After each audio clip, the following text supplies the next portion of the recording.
नमस्कार. Double academy पुणेमध्ये आपल्या सगळ्यांचं स्वागत आहे. आपण सर्वांनी या ठिकाणी नवी मुंबई महानगरपालिकेसाठी एएनएम आणि जेएनएमचे सगळ्यांनी फॉर्म भरलेले आहेत. तर या फॉर्म भरले सगळ्यांनी, मात्र आता सिलेक्शन काही जणांचंच होणार आहे. तर आता ही काही सत्य परिस्थिती आहे, यामध्ये कोणीही बदल करू शकत नाही. तर या फॉर्म भरल्यानंतर आपला या ठिकाणी क्रमांक कसा येईल याची सगळ्यांना काळजी घ्यायची आहे. काय घ्यायची आहे? सगळ्यांनी काळजी घेण्याची आहे. आणि ही काळजी घेण्यासाठी आपल्याला अभ्यासाचं एक नियोजन असलं पाहिजे, की जेणेकरून आपला जो साधारणतः कट ऑफचा जो गुण आकडा आहे, कारण की जागा कमी असल्यामुळे 160 पेक्षा जास्त खुल्या गटासाठी कट ऑफ लागणार आहे. 100% फिक्स आहे. सध्या पेपर निगेटिव्ह आहे की मार्किंग आहे का असं काही सध्या सिद्ध झालेलं नसल्यामुळे आपण या ठिकाणी 160 पेक्षा जास्त गुण मिळवणं हे आपल्याला काय आवश्यक आहे. तर या 160 गुणांचं नियोजन आपण कसं करायचं आहे त्याची संपूर्ण माहिती पाहणार आहे. तत्पूर्वी या ठिकाणी डबल अकॅडमीनं आपला एक कोर्स सुद्धा लॉन्च केलेला आहे. तो कोर्स जॉईन करण्यासाठी 8329 588 625 या नंबरवर आपण काय करायचं आहे? संपर्क करायचा आहे. तशीच दुसरी एक महत्वाची गोष्ट आहे की आपण एक नवीन नंबर या ठिकाणी लॉन्च करत आहे डबल अकॅडमीचा हेल्पलाईन साठी. तो नंबर आहे, लिहून घ्या, 95 45 818 303. खास तुमच्यासाठी नवीन सोपी नंबर घेतलेला आहे, कारण की 8010चं आपलं व्हॉट्सअप सध्या काय आहे, बंद असल्यामुळे 95 45 818 303 आपला हा नंबर आहे. याच्यावर तुम्ही काय करू शकता?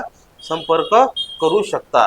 तर आपल्याला जे 120 गुणांचं नियोजन आहे, ते 120 गुणांच्या नियोजनामध्ये आपल्याला खरं तर त्या ठिकाणी काय माहिती पाहिजे? आपल्याला अभ्यासक्रम माहिती असणं आवश्यक आहे. आपल्याला काय आवश्यक आहे? अभ्यासक्रम माहिती असणं आवश्यक आहे. जर आपल्याला अभ्यासक्रमच माहित नाही तर आपण त्या ठिकाणी जास्तीत जास्त गुण हे मिळवू शकत नाही. जास्तीत जास्त गुण मिळवण्यासाठी अभ्यासक्रम माहित आवश्यक आहे, पेपर पॅटर्न आवश्यक आहे. बघा, सगळ्यात पहिलीची पायरी आहे की आपला जो पेपर आहे तो 100 प्रश्नांचा असून आपला 60% हा टेक्निकल आहे आणि 40% हा नॉर्मल आहे. काय आहे? 60% हा तांत्रिक घटक, 40 प्रश्न हा नॉर्मल आहे. तर यासाठी तुमचं अभ्यासाचं असं नियोजन असलं पाहिजे की सगळ्यात पहिले तुमच्याकडे चांगलं अभ्यासाचं साहित्य असणं आवश्यक आहे. काय आवश्यक आहे? साहित्य असणं आवश्यक आहे. बऱ्याच लोकांकडे योग्य प्रकारचं साहित्य हजर नाही आहे. काय नाही आहे? योग्य प्रकारचं साहित्य हजर नाही.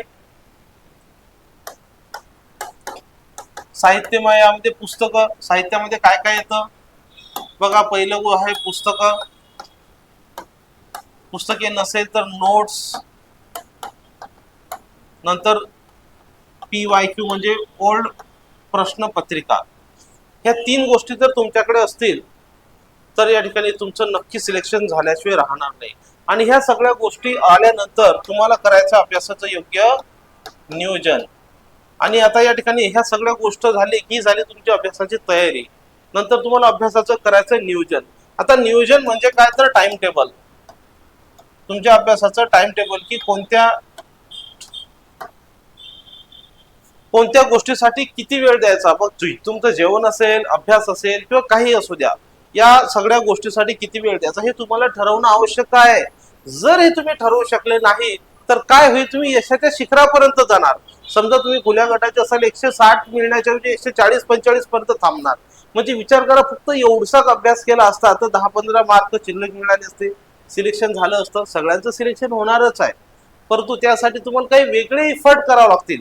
जो हा व्हिडिओ पाहताय ते नक्कीच हे वेगळे इफर्ट करतील. मी त्यांना 100% सांगत आहे. सर्वात अगोदर व्हिडिओला लाईक करून टाका, चॅनल सुद्धा सबस्क्राईब करून टाका. आतापर्यंत 7000 पेक्षा जास्त विद्यार्थ्यांचं सिलेक्शन आपल्या डबल अकॅडमी मार्फत, डबल अकॅडमीच्या टीम मार्फत या ठिकाणी झालेलं आहे. त्याबद्दल या ठिकाणी खरंच आनंदाची बातमी आहे. तुमचं सुद्धा त्या ठिकाणी सिलेक्शन होऊन अजून 620 पैकी साधारणतः 200-400 विद्यार्थ्यांचा वाटा त्यात नक्कीच पडणार आहे. त्यामुळे तुमचं या ठिकाणी नक्कीच लक आहे, कारण की डबल अकॅडमी सारखी टीम तुमच्या सोबत कायम रात्रदिवस आहे. तर आता साहित्य झालं, नियोजन झालं. आता हा तुम्हाला पॅटर्न माहित असणं आवश्यक आहे. काय झालेलं आहे? तुम्हाला अभ्यासाचा पॅटर्न सुद्धा माहित आहे. निगेटिव्ह सिस्टम अजून या ठिकाणी आलेली नाही. अपडेट आल्यानंतर आपण सांगू शकतो. तर या ठिकाणी अशा प्रकारचा टाइम टेबल तुमचं असणं आवश्यक आहे. आता या ठिकाणी टाइम टेबल झाल्यानंतर आता टाइम टेबल कसा करायचा मी सांगतो तुम्हाला, की 160 मार्क तुम्हाला कुठून मिळतील, कसे मिळतील, कशातून मिळतील. आता याच्यानंतर खास पाहिजे तुमचे प्रयत्न.